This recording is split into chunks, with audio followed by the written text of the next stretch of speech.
of sir's lecture. So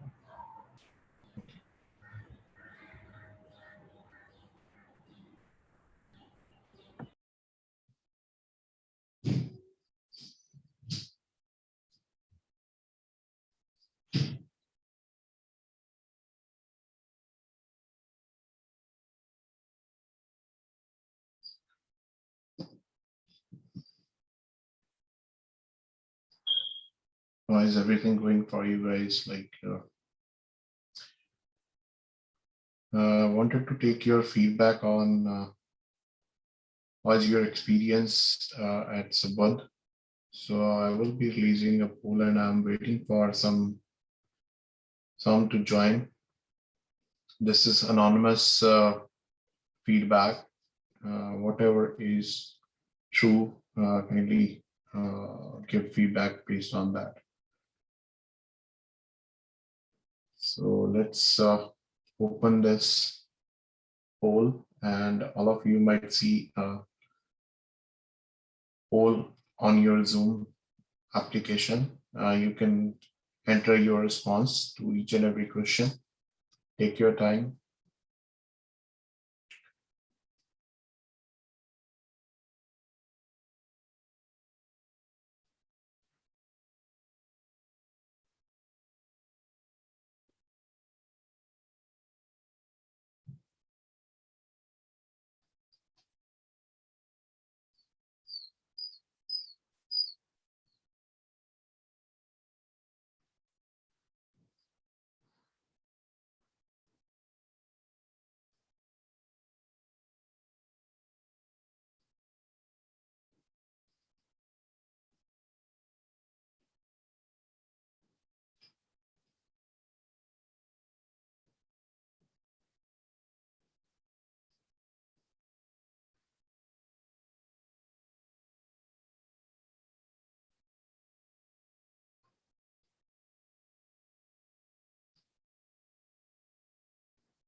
Okay, still, yeah, so 3 more people left to submit their response.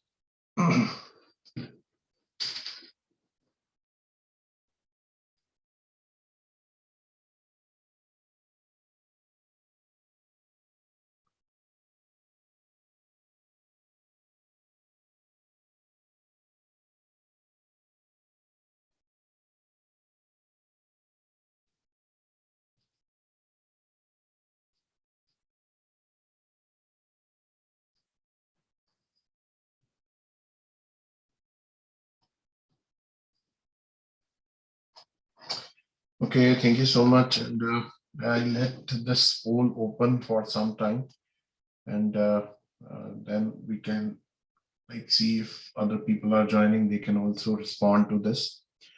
Okay, so starting with we have like I conducted 3 lectures. So in on those 3 lectures, we started to discuss about spatial component. So what is this spatial component? It's not a normal data, but a data set where we have some location component which is captured, and location component is given by long and latitude and longitude. And like on our Earth, each and every point would have a unique latitude and longitude, and we try to map all those points. Now, in spatial data science, why this particular thing is booming? Because the basis of GIS is that the nearest things are related more as compared to other things. So whenever we have to look at a trend, we have to make prediction about something. We always want that if the location component can be added to it or not. Earlier, it was not possible to gather or collect the data, but now it is more simplified because each and every device, each and every text message you send, each and every website you open, it has a spatial component with it. So the spatial information is attached to each and every piece of information that we share over internet. So when we have such a huge spatial data available, why not to take advantage of it? Now, for taking advantage of all that data set, we need some specialized methods and techniques to work on spatial data, because spatial data is not a normal data. It has certain attributes in addition to the normal attributes. So I started with the QGIS because this is an open source product which helped us to visualize the maps. So it gave us the first look of the data. So normally in data science, the first phase is your EDA. So you can consider that QGIS provided us EDA to look at the data and its distribution, and then we can figure out, okay, so this is the type of the data. Now further, the statistics are little different for spatial data, and those statistics we will be discussing as we progress. And those will be used to identify certain patterns hidden inside the spatial data. So we started with QGIS, we discussed on it, we tried to implement few projects and work on the data set. So today's agenda is first to work on creating isochrones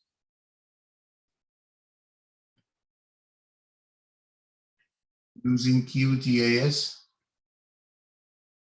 And then the second agenda is to use GeoPandas, because mostly as a Python developer or as a data scientist, your focus would be on to writing coding, and you will be using more like notebooks for sharing and looking at the data set. So it is always better if we have some programmatic way to work on the spatial data set. So GeoPandas is a spatial library that has features, functions, methods to work on the spatial data set. So it has, like, just like pandas, it treats a data frame as a series, and based on series it apply like different methods onto it. So we will discuss those. So for GeoPandas, I will be using Jupyter notebooks to give demonstration to you guys. For today's QGIS demo, I have shared the stuff onto EduCollab, so you can enter into your account, and then you need to go to spatial data science course, and from there you can download under lecture 4, I think it is, named as GeoPandas, and you can download the resources from there. So this way you can download both the resources. Now, what is expected from you is that you have QGIS installed, and along with that, you have Pandas library installed. Pandas is there, then we need GDAL, then we need R3, then we need PyProj, then we need Fauna, then we need Shapely, and that's all. So there is one more, I'll let you know. So for installing the GeoPandas, you need all these libraries to be installed first, and then you can install GeoPandas onto your system. How many of you have already worked on GeoPandas? Anyone?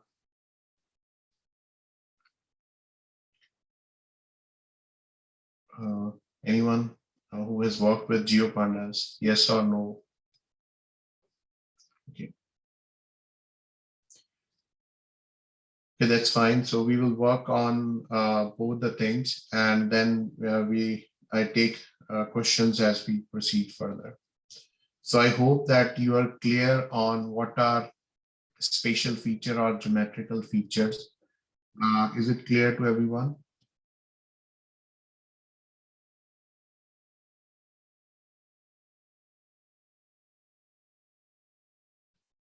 Do I need to repeat this? Please just give me heads up. Yeah, okay. So spatial data is basically, just to tell you, it is point, line type, and polygon data. Now, based on these three are called geometries,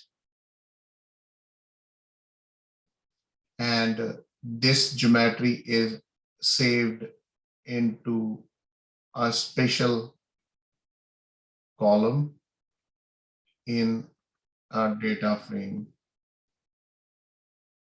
So there, when we talk about geometry for spatial data, there are different types of file formats. Those file formats are, the most important is shapefile. Now, whenever we talk about shapefile, it's a file with extension SHP, but normally along with SHP, there are other files too. That is DBX. So there are a set of files that use to represent the spatial data. So whenever you have to send a particular file of spatial data, you need not only to send .shp, you also need to send this different set of files. Then we can have CSV data. So this is a comma delimited file. So it may have a column which contains the geometry. So then we have database. So from the database, we can pull it as a normal data, but there are special extensions. So if we go into this discussion, then the most important database is PostgreSQL plus PostGIS extension. So these two would be used to handle the spatial data. This is ORDBMS, and this is an extension for spatial data. So we will also be dealing with the geo packages format. That's more like an open source or open data format. This shapefile is easily product, and it is their proprietary, and this is open standard for sharing the data set. Then there is another one called GeoJSON. So we know that JSON is lighter way to communicate the data over the internet. So we do have GeoJSON format, which have spatial component along with that. So once this is done, now let me show you one project here. So what we wanted to create is isochrones. Whenever a data is given to you, so on that data, you will write certain steps, what you wanted to conclude out of it. So it is always better if you have some IDE or a software toolkit in which you can visualize it. So just to recall you, just to discuss again, this is QGIS panel, and here we can see that this part is a map canvas. So this particular is a map canvas where the spatial data is being shown as an image. So here, whenever we are basically moving the data, the new images are added to the map. And this whole is called, a service by which tiles are generated, and those small tiles are connected together to create the whole data set. Now here we also discussed about the scale. So the scale is what we are looking at what resolution to what would be at ground. So that's the basically the scale. We can magnify, we can rotate, and here you can see this button is basically representing the CRS system. We will talk more on it. Now, the agenda for today's lecture is to start with creating an isochrone where we wanted to know that from within 30 minutes, if we wanted to move from one place to another place, how much time will be taken? So normally this is a very common problem in data science, that we have to make predictions to reach a particular point from one spot to another spot. So let us suppose you create a hospital, there is a hospital, and you have the hospital authorities ask you that we wanted to give service to the nearest area, and that service, the delivery is, within 1 hour. We wanted to see how much we can contribute. So we need to create an area around this hospital. We can say that, okay, within 1 hour, this is the area that the ambulance can reach. So based on this, the government has to decide on what would be the location for the hospitals they have to establish. Let us suppose this is H1, this is H2, and so on. There is H3. So all this would be done by looking at the isochrones. Another example is Domino's Pizza. So they always say that we deliver within 30 minutes. So if it is not delivered in 30 minutes, then they will give you a free pizza, or either they will reject it. So how they do it, they basically have a map, and based on that map, from the location of the Domino's Pizza location, they actually have a area mapped, and if your location is outside that area, then they will not be promising you that they will deliver in 30 minutes. So how to create that area where somebody, the delivery boy, can reach in 30 minutes or less. So that boundary we have to create, and this is called isochrones. In today's example, we are going to look at areas those can be reached out by from a particular area. So not from the point, we are going to match it from a particular area. Like there is a municipal corporation, and from one municipal corporation, how far, which municipal corporation we can go in 30 minutes. So that we are going to look at. So for that, give me 1 minute.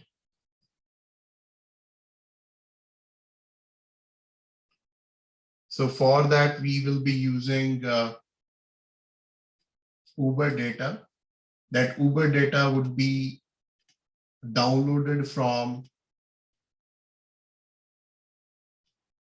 so you can download this data set from a website, Uber website. This is a movement data, Uber movement data, which we can download. We need to give the location here.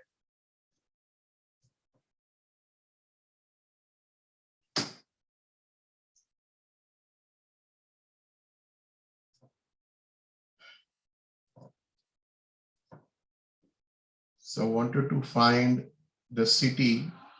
Let us suppose I'm doing analysis on Bangalore data. We can find out by, let us suppose by India. It's here. So Bangalore data, and here is the travel time. So from this website, we can download the data. We click on the download data. We go to all data, and here you can see the travel times of Bangalore city, which is provided to us by Uber. So the problem was that we wanted to find out that how far we can go from A point to B point within Bangalore. So we need some data set to test our hypothesis. And for testing that, one of the data set is available from Uber. Normally what happens in a spatial data science project, so you first collect the data similar to normal data science project, and you try to enrich the data by using different types of sources. So some sources are free and some are paid, and based on that you enrich the data and collect the data. Now, just to simplify this, so from the Uber, we can download any of these data sets. So what we have downloaded is the travel time by hour of the day, weekdays only. So if we download this data, then we can use and open this data set, what exactly is in this particular data set. Let me open this.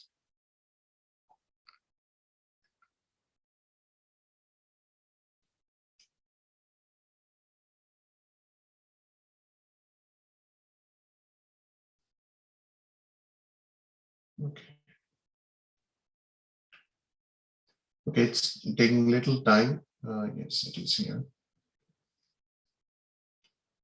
So you can see now in this data set, we have different features. So the source ID and the destination ID. So this is the source ID is, you can see the ward ID and the destination ward ID. HOD is hour of travel. So what hour the person is traveling, mean travel, and then the standard time. So all those information, mean travel time is given. Then we have standard deviation, which is given during the travel time because it is aggregated hourly. So once we have this all information, now we need another data set for where we wanted to look at all the wards. So for that we have downloaded the Bangalore wards data. So this is a data set of it's a polygon data, and this has been downloaded. Now the next thing is to upload the data set of what we have downloaded. Now for that we create a layer. So this layer would be created by add the limited text layer because we wanted to download or load the TCSV data. So here you can see, so we will fetch the location.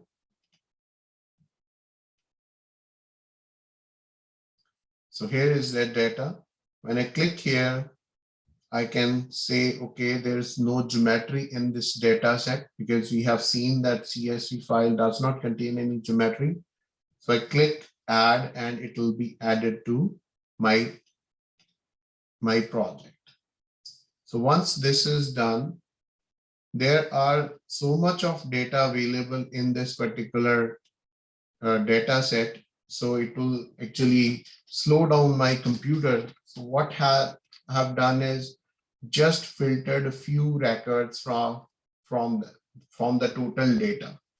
For filtering the data set, QGIS provide us the filter function where we can provide the requirement, particularly what we wanted to look at. So if we wanted to have that the destination should be only to a particular ward, then we can filter this data out. So this is one way of filtering the data within QGIS. So I have already filtered this data and I got 191 records at the end. So once this is done, now I have a data where we have spatial data set and we have a data set which is non-spatial, but we need to add a spatial component to it. So the Bangalore ward data is actually spatial data, and the other one is non-spatial data where it is actually giving us the travel time from A ward to B ward.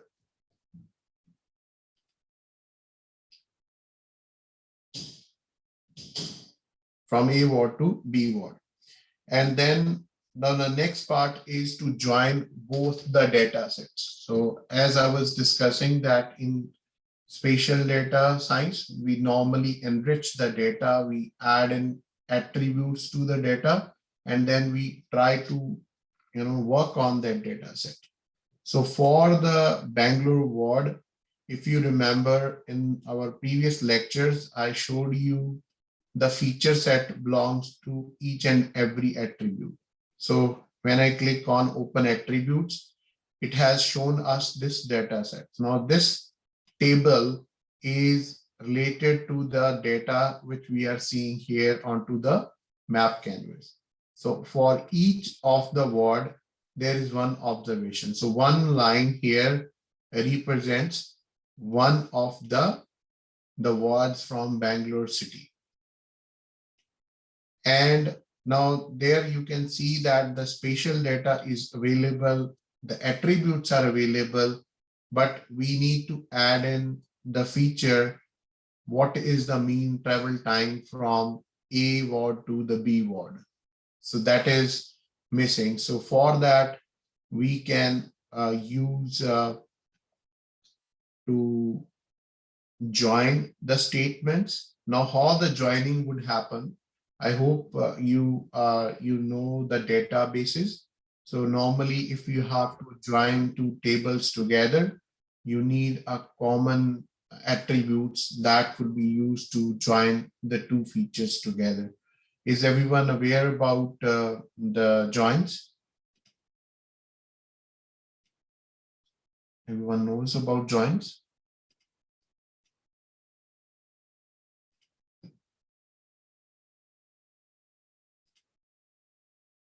Okay, thank you.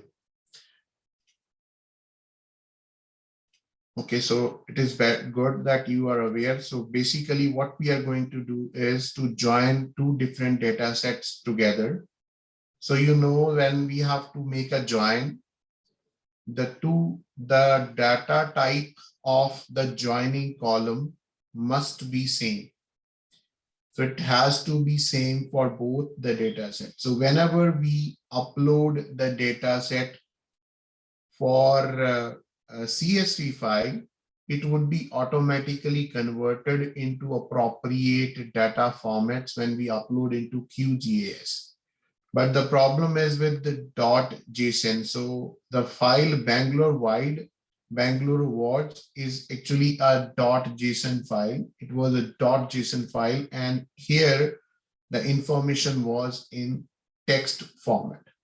So for that, we have to convert this into, if we look here, we have to convert this movement ID, which is your actual ID from A to B. So the movement ID, we will be changing it to the integer type.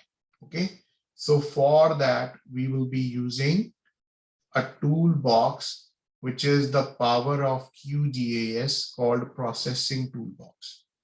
Now, just to tell you about this toolbox, it has so many scripts already written, which can help us and assist us to work all onto the data set. So onto the spatial data set. So particularly if we have to make changes, then we can find out a field calculator.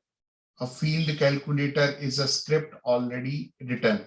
You can also write your own script, and we can create our own kind of this application, small application, which would have some functionality, would take data and then process the data based on the scripts you write. So it is very much extensible. You can extend all the scripts. So processing toolbox provide everyone a power to add their own scripts into QGIS in addition to the scripts they can use which are already available here. So we will, if the time would be there, we will certainly discuss about graphical modeler. And in graphical modeler, we just need to drag the scripts together, and those scripts would be actually attached to do the task. So now the simple functions, you can consider these as a simple functions, but because this is an GUI based software, so they have given us the GUI based interface to connect with these functions and to create action. Now here we are going to create a field. Let us suppose we wanted to create a new field, join field, and we want it to be integer type. Now here is expression, that based on what expression we wanted to calculate the value of this field.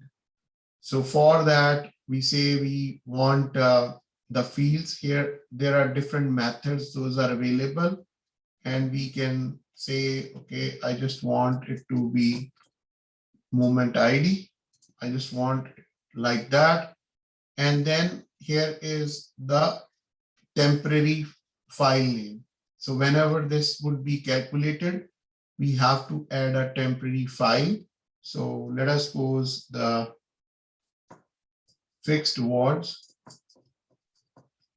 dot, I have to give the format. So geo package format we are going to use here. So this way, when I run this, it should create a file where we will see that this has been created and where we will see that the feature has been added to it. So this is the join field has been created and the data type of this is now integer type. Now, why we were doing this? Because we have to actually join two different data sets. Okay. So once this is done, now our data set is ready for joining. For that, we will be using another script called join by field, join attributes by field value. So here we will be selecting the data set appropriately. So let us suppose this is already have loaded.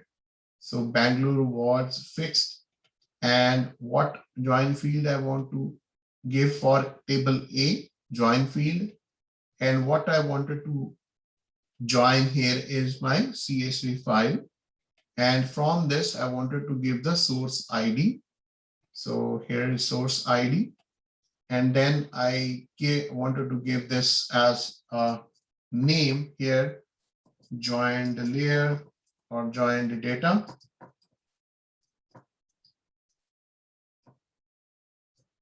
Okay. So then I run this and you can see there are some features missing, but some are matched. So we can see that this is our joined data set. Now, previously, this data do not have any geometry, so is not being shown onto the map canvas. But here you can see that now it is being shown. And if we open the attributes, you will see all the attributes have been attached to this particular data set. Any questions till now, guys? Sir, Yes, please. sir, I do like, why are we creating the new join field? Because we could have directly used this ID, right? That was also the same value in the table. Why we created join here? This is your question? I mean, yeah, we created a new attribute called join field, right? Just to merge the two data sets together. Hmm. Hmm. So that could have also been done using the ID attribute, right, of the two Yeah, data so sets. the for the joining, we know that the data type must be same. Like what happens is the join field here is of string type and join field here is of integer type. So why we created that? To add in, to convert a string type into integer type data set. So that's why we created it. Okay, sir. If it So would have been integer type in both, then there was no need of doing that. we there is no function to convert an attribute like column into a different data type. Yeah, so that's what we actually used. I wanted to showcase you guys how we can use the processing toolbox. Now Okay, sir. these are the scripts. You can see all these are the scripts which you can use to apply onto the spatial data. So you can not only just to look at the data, but apply certain operations onto the data to get insight into that particular data set, the information, even the complex operations as we proceed through the course. Certainly there will be some complex operations, those we need to perform. And one of the most important thing here is these two library are the power. GDAL library is one of the most mature library for your spatial data analysis.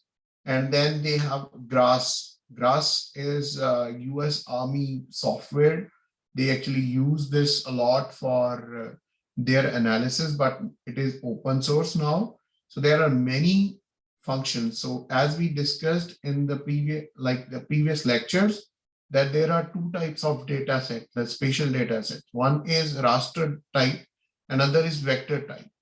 So for each, there are different types of functions and methods already available.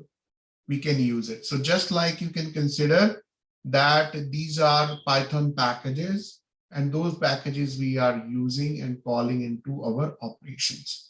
Now, because this is a GUI based, QGIS is GUI based, so the functions are being called using click based activation, but still we can use and call them via scripting also. So here you can see you can also create the scripts, your own scripts, and call these functions within those scripts to do the task. So both ways are available. Coming back to your question, I think we have discussed that for joining, both need to be same. So that's why I converted that into integer. I hope I Okay, sir. answered. Yes, sir. Okay, so now moving forward is we have to make join. Once we have the data set available, we will be using, okay, so we have joined the data now here. So once we have joined the data, we wanted to look at the specific information that we wanted to extract. So if you look at, these are the attributes. And if you remember, we can classify this data set.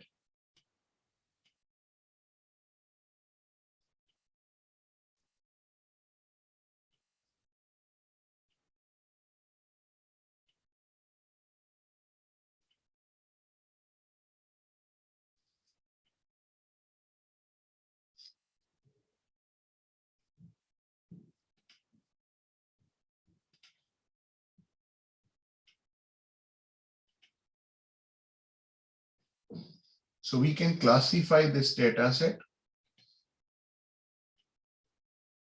by clicking onto the feature that we want to select for. Now, from here, you can judge that a zero time would be there. So we actually can classify it based on mean travel time. So we can look at that the zero time to these many seconds would be there for reaching from a point A. Let me show you the point which we are actually moving. So here is somewhere the point.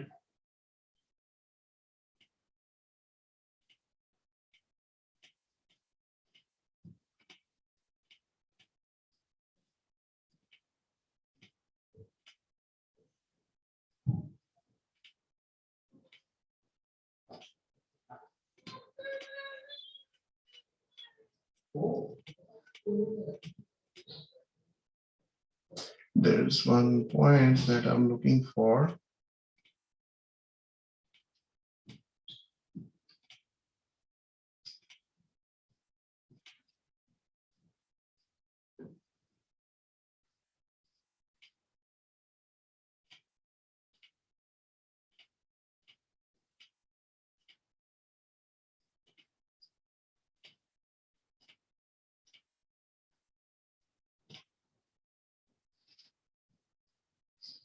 FID, if you see, stop me if you see 193 somewhere.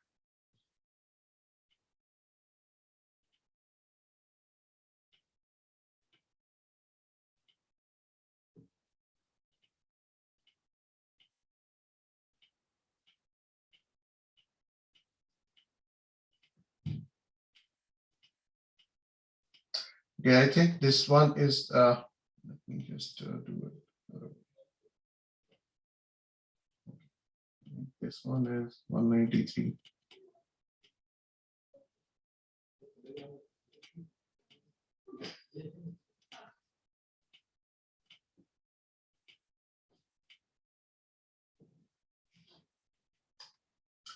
This one is ward, and from where we are actually creating the routes. So this is the ward which we are creating. So 193 is a ward number that we are going to, that we are creating routes from. So also I missed one more thing is the map here. So we can look at, like, this is the data, actual data that we are working on. Now what we have done is we have joined the data set, and for that mean travel time, we actually created that classification. And as the color is changing, it means that travel time is actually changing. Now, what I wanted to do is, let's see the classification here.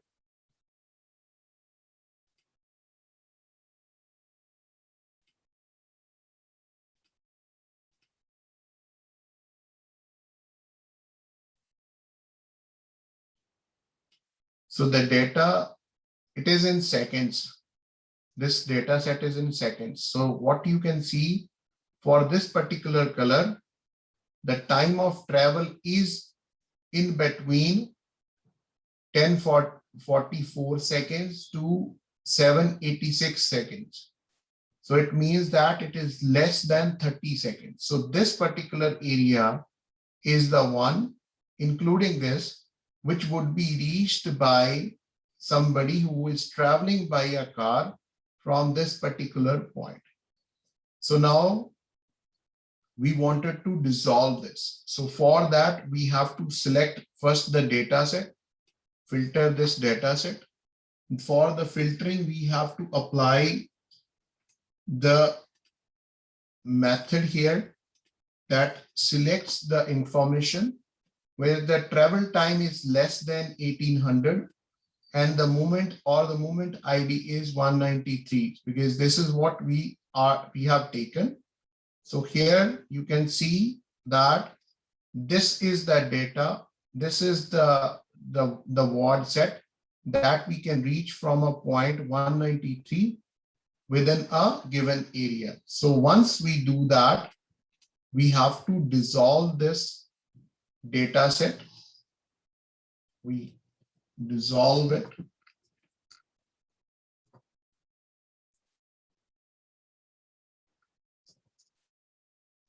So for dissolving, dissolve means creating a geometry, the polygon. Now here, all the data set is number of geometry features like polygon features. So what we are going to do with dissolve, that all geometries would be dissolved into one particular geometry. And here you can see that, let us suppose we create the Uber 30 minutes isochrone R dot JPKJ. And this is now created and it has been added to the map canvas. Now, if you have to show, you can further go here and you can decrease the opacity, and then you can look at the areas those can be traveled from a given point with a distance. So within 30 minutes from a particular point, we can reach out to these particular distances. So what we have used here, we have not used AI, but just the operations, those can be applied. Now, if you have to use AI, you have to predict the travel times from A to B at a particular time based on the vehicle. So you try to collect as much as data from Uber and you create the same type of metrics which we have created. So once you have this travel time data with you and the mean travel time from A point to B point, then you will be able to predict. So this is how we can actually move it. But as on a machine learning or data science project, certainly not everything would include machine learning, but there are other components that would be added. So this is one project that you have to complete. For the data set has been given to you. So you have to create isochrones for 40 minutes. So each one of you will create an isochrone for 40 minutes and you will be sharing this particular final output file. Sorry. Is it clear? Guys, is it clear? Yes or no?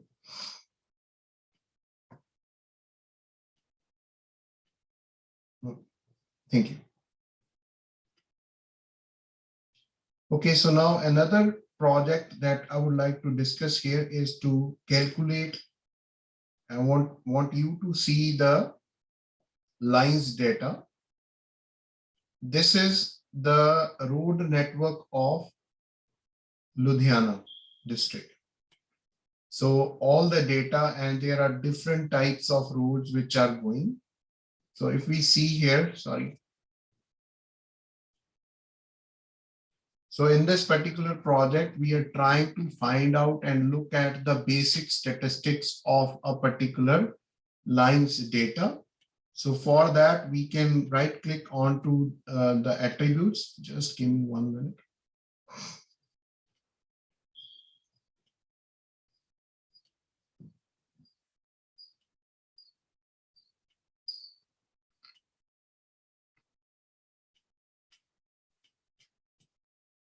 Because whenever we give live demos, there are always challenges of the machines. So I hope you understand that.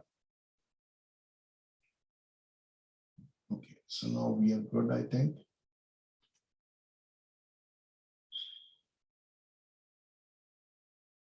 Okay, so here, this is the data set for the road segment. Now this data has been downloaded from OpenStreetMap. and where you can see different parameters are there. So one of the parameter is type. Type explains the type of the road segment. So whether it is mean highway or tertiary or a normal track. So there are classifications which are available. Some are unclassified, some are secondary. So this classification is used to distinguish between different class types. But what we want is to look at the attributes of and statistics of this particular data set. So for doing that, first thing, if you remember, we have to convert the data set into a correct CRS. Because if you remember, we discussed about different CRS systems, not CRS systems. So CRS, we will discuss today again in the GeoPandas when we start that. So in that, we actually give the points, and for each point, there is some coordinate systems give the difference between different points using angles. So if angles are given, some give the distance between meters. So whenever we have to find out the length of the roads, we need to convert the CRS system of the map. So for that, I have already converted the CRS of this particular map to a different projection system. So you can look at the CRS here is EPSG. Number is there, ID number is there. This we have already talked about. This is a standard projection ID, which is given by the international body. And I've converted that to UTM zone 43. So UTM 43 is the CRS that under which Punjab area falls. Now in UTM, the distances are calculated in meter. So here the unit is meter. So the distance meter is the unit of this data set. So if we want to find out the distance between A point to B point, using this projection system, the distance would be in meters. Now, if we have to calculate the statistics, we can add additional parameters here. So I have already added to just save the time. So length underscore kilometer I have added, and you can see that it actually presented us the information how many kilometers each line segment is of. So there are different line segments, those are there, and we are looking at their attributes. So for the statistics, for finding the statistic of any particular layer, we have a direct method to select the layer, select the type of the column or the column, and then you can see the descriptive statistics is available for you guys. So we can see the total sum is these many kilometers. So the total network, road network data in Ludhiana, which is mapped into OpenStreetMap, is around 6,000 kilometers. So this will give you some statistics how the data has distributed. And these are kind of the parameters those we used for assessing the quality of the data set. So whenever we have to work on the quality of the map, one of the feature that is called completeness. And from the completeness, we have one feature that is called the length of mapped data. So it is simplified how we can look at the length of a big data set in just a second. So this is how we can do that. Now, I think enough discussion has been done on QGIS. I hope you guys are now comfortable working on QGIS. So it is quantum GIS software. It has features, basically processing toolbox. Then it has graphical modeler.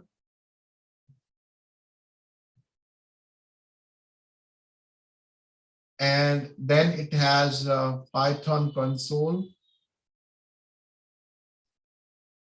And this processing toolbox provides us the programming environment for R, Python, and your GRASS, Saga. So all these are basically the add-ons that we can apply. So for programming in QGIS, let us suppose you want to install certain packages. So QGIS provides you a method to add in the plugins, and one of we can use this from plugin, and here you can see all the plugins, those are available to you. So for working with data sets like OpenStreetMap, you will find OSM, and here you can find all the plugins, those would work onto the OpenStreetMap data. We will be using two plugins, Quick OSM and Quick Map Services. The Quick Map Services are used to add in the base map layer. So here we have not shown the base map layer. If I wanted to show, I'll go to the Quick Map Services, OSM and standard OSM. Now you can see our data set is actually started to look under it. So here, because the overlay data is also OpenStreetMap data, so the roads are perfectly matching, but other parameters which we missed from the road network, you can see it there. So it will give you the better visualization of the data set. Now, the road network data set is also used for urban planning, because we have to find out the choke points from our data set. So whenever we work with a road network, it is a graph basically. So a graph of bidirectional type. So it has directions, each road would have certain direction and attributes, and it would have some junctions. So you can consider a road network. Let us suppose these are two roads and this is their intersection point. So you can consider a road network a graph where you have the vertices and you have the edges. So these type of graph theory concepts would be required to analyze the road network. Let us suppose we say, okay, find out the fail points in our city. So fail points are the junctions where the highest your mobility of the traffic is.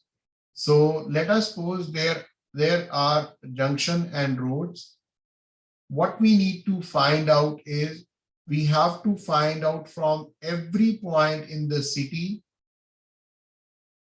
Let us suppose this is A, B, C, D, E, F, and these are the intersections.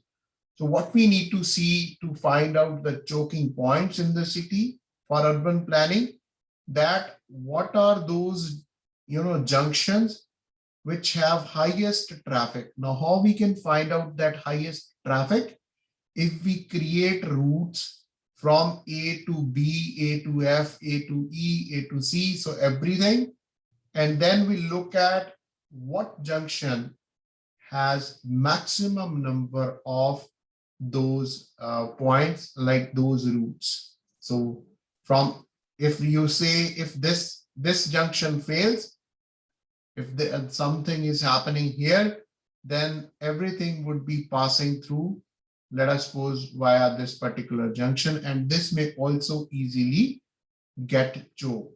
So traffic jams, why we see traffic jams? Because there is no planning for that. If they do have done this kind of a planning, then it would have been much easier for them to plan better. So why I'm saying here, the road network also plays a big role in urban planning, and we do need certain analysis which are already available into QGIS, and we can also add in other features. So for processing toolbox, you can add multiple scripts. Those can enhance the usability of it. Okay, now next, any question, guys? I'm going to end QGIS. Any question, guys?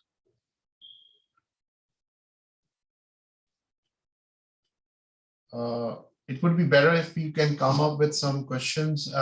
Let's make it a little interactive, and we can take some break here.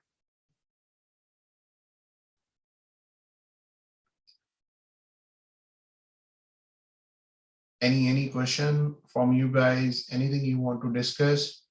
Just to give a break of 2 minutes.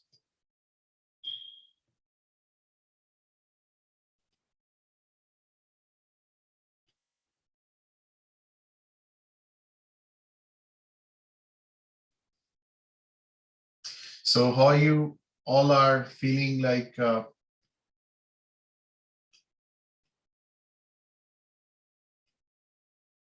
I hope all of you have got the notebooks, and you are able to open those notebooks, correct? Everyone got it?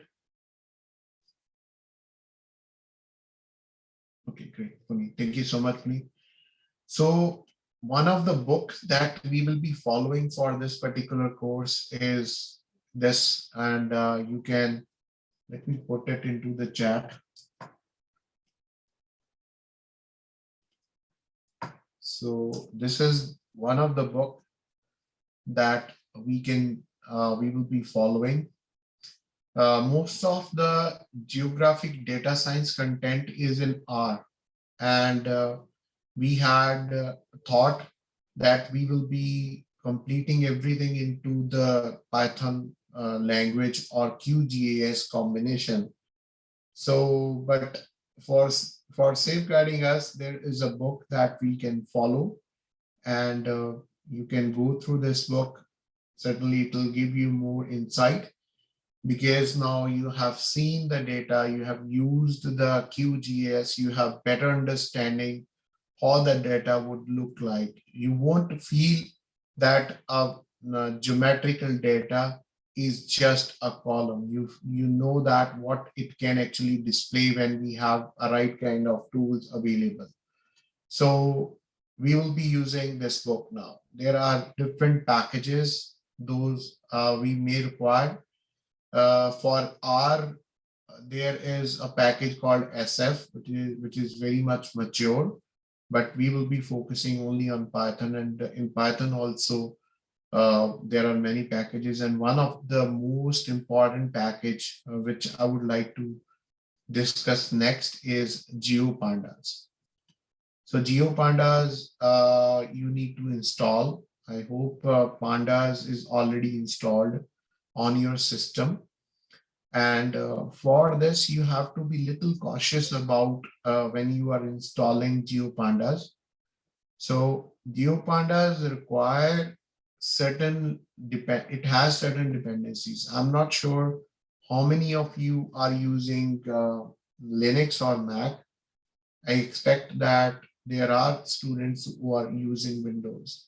So for Windows, you need to install the dependencies. And the dependencies, those are there. You need to write down, you can write down this fauna and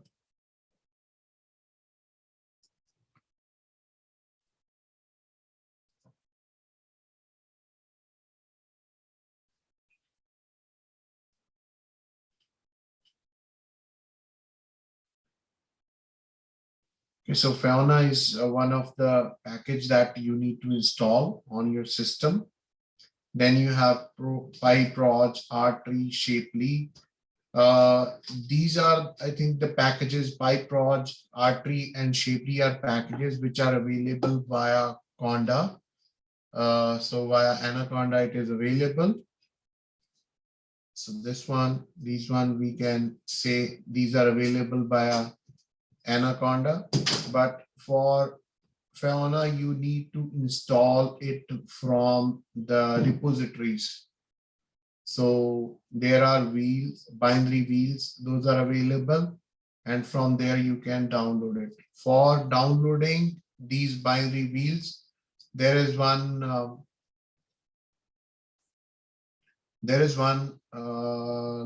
link here that you have to look at. So this one is the link. This one is a link which provides you with all the packages those are required. So this is unofficial window binaries for Python extension packages. So make sure that you are installing the required packages before you actually do install GeoPandas.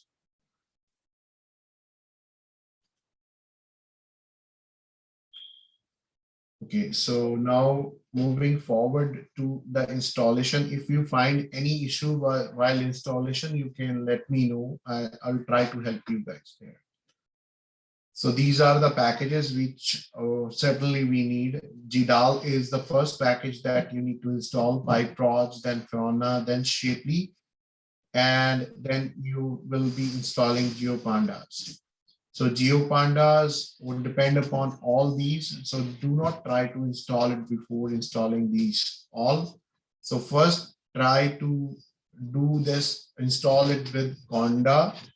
And then if it does not work, then you can go to these unofficial repositories to install it. Okay. So once that is installed, you will be able to work on the notebooks which I have shared with you. The notebooks structured in a way that we will discuss some of the concepts of GeoPandas here. And then there will be some questions that you need to solve at your end.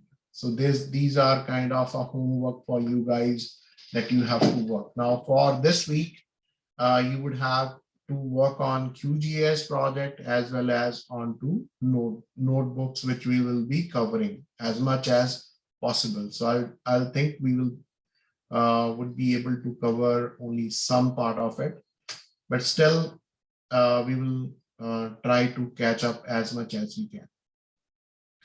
Now here, the book that we are going to follow, it states that there are three types of data sets. One is represented in that table, which could have the information either in point, line, and polygon. Then it says we have surfaces.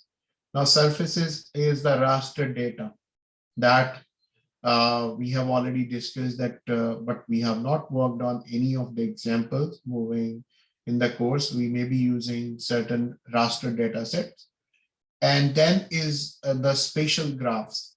The spatial graphs are when you convert your road segment data into a graphical format, and then you apply those operations onto that data set. So three type of information that we will be working on. One, the vector data. Second, the raster data, and the third one is the graph data. This is also very important, the third part. So for that, we will be using OSM-NX library or Network X library. So mostly when you will be talking to somebody on graphs, so they will be saying, okay, I have worked on Network X library, very mature library. So the first thing that we need to do is to run this. So pandas, and then we are going to import GeoPandas. It is much more similar to what you have for pandas. It has certain read function. So for read file function, which GeoPandas would provide, it will read the data. So I have shared with you the data set also, so that you need not to change anything. You need just click run this and it will be executed. Now next is the head. It is coming from the pandas, and you will see that we have certain features. Now you can visualize how we will be seeing the attributes onto the QGIS and how we are looking at here inside the GeoPandas frame, data frame. Do you see any differences between the two type of information that you looked at? Do you think there is any difference?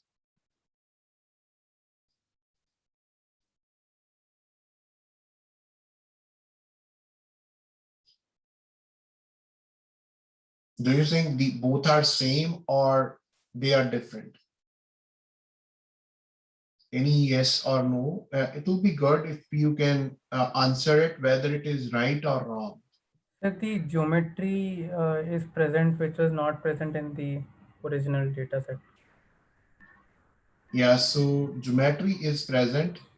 Geometry is present. This was not present inside when we were actually showing into onto the QGIS. Very right. Now within geometry, you can see there are different types of feature, not only one type of feature, but multiple. Like one is polygon, another is multi-polygon. What is the difference between two? Any idea, guys? So multi-polygon is when you have a collection of polygons and those are represented by this particular feature. So one feature is actually representing multiple polygon data set. And this one is just representing one polygon. So let us suppose we have one polygon, and within that polygon, we have smaller polygons.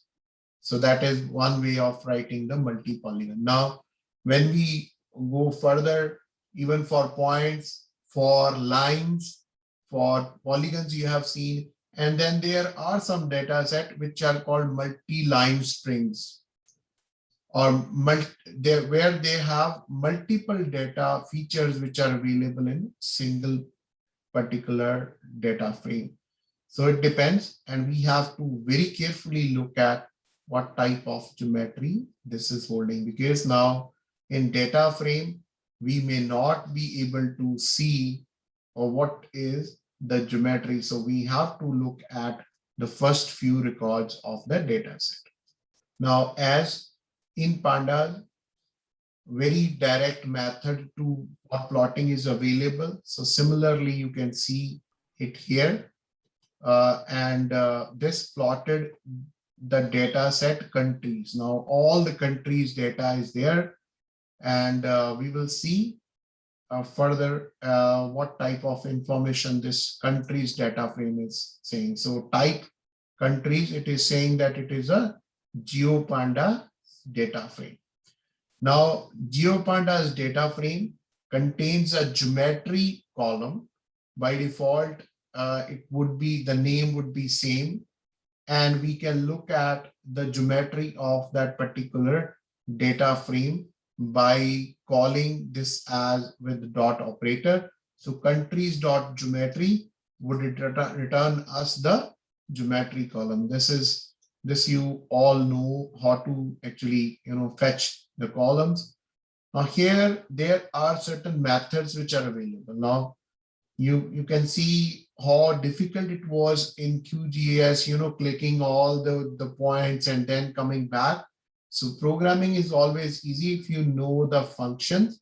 Now the method here to find out the area is very much direct. So we just pass in the geometry and then we call a method called area, and this will return the area of each and every geometry that is being shown there. Now, other methods are still the same. We can apply the mean, median, and other descriptive statistics that we wanted to look for each and every column of the data. Now, GeoPandas is a data frame that contains the attributes along with a geometry column. So we can use it via different methods. So as we know that filtering can be done. So we filtered a continent called Africa and we just plotted it here. So now geometries are the points, the line string, and the polygons. So this is just showing that.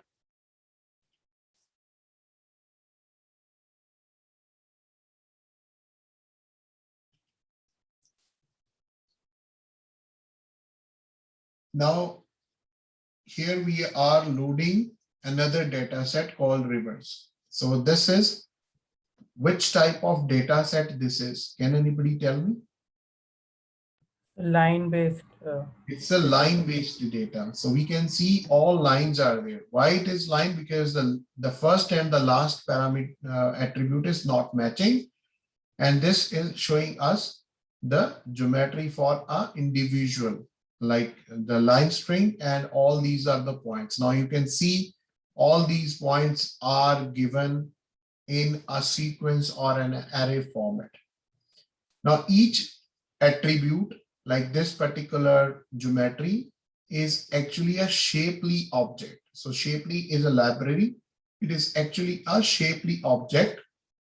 So if we look at a single object in the data frame, then it is basically a shapely object. So if we wanted to create different functions, then we can actually, you can see here we created point, polygon, and then onto polygon, we tried to apply a method called distance. So if we want to find out the distance of polygon from a point P, then we can apply this method.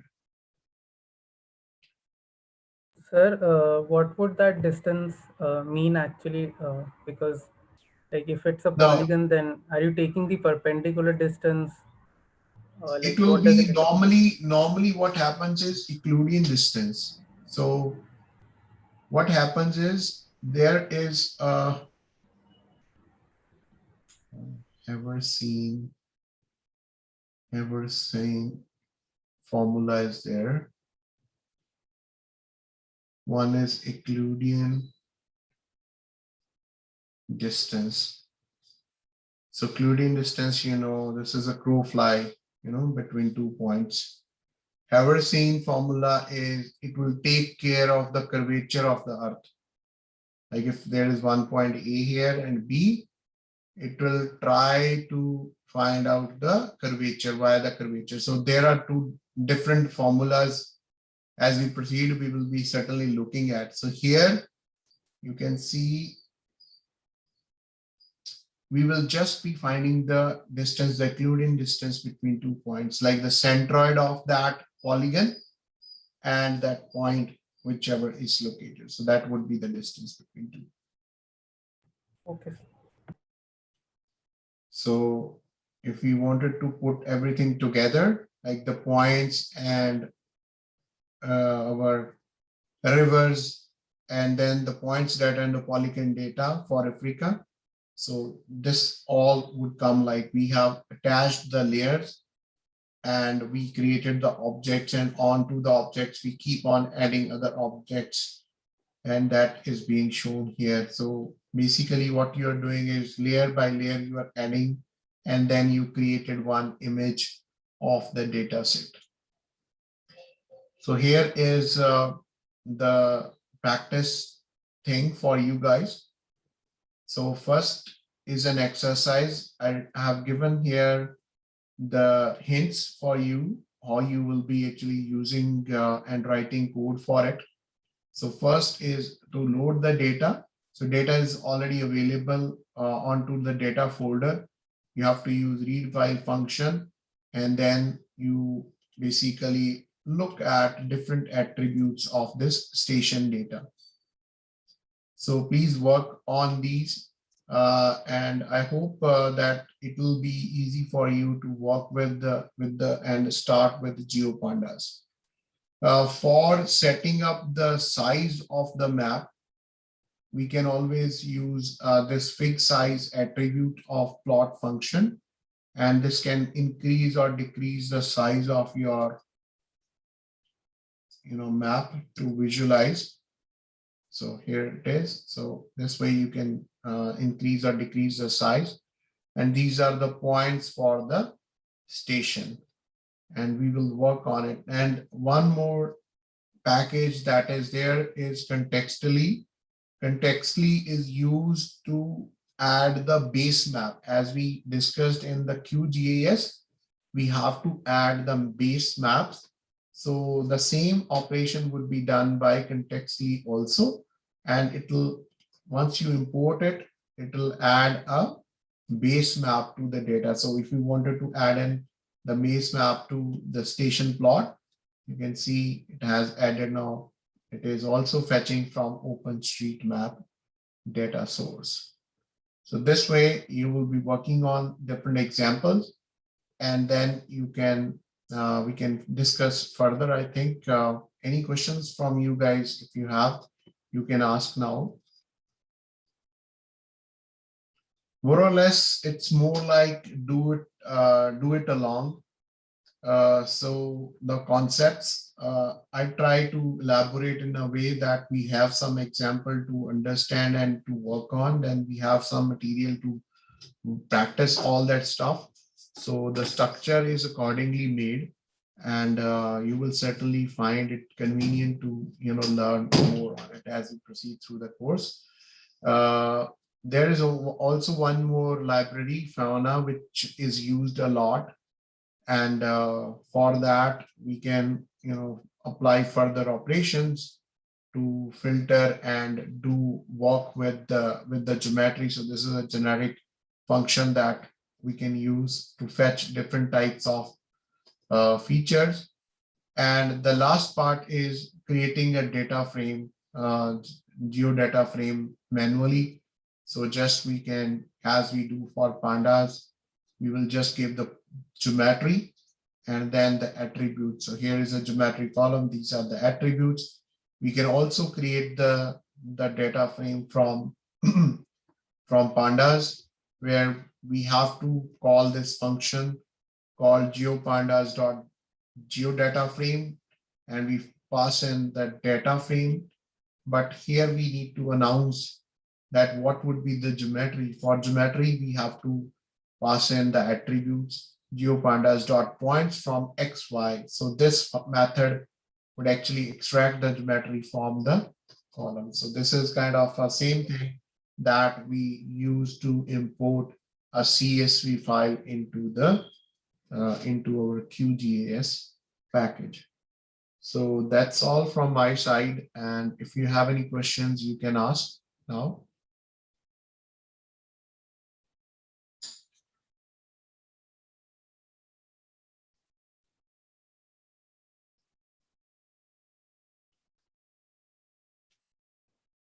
Okay, so I think, is it, was the lecture worth or no?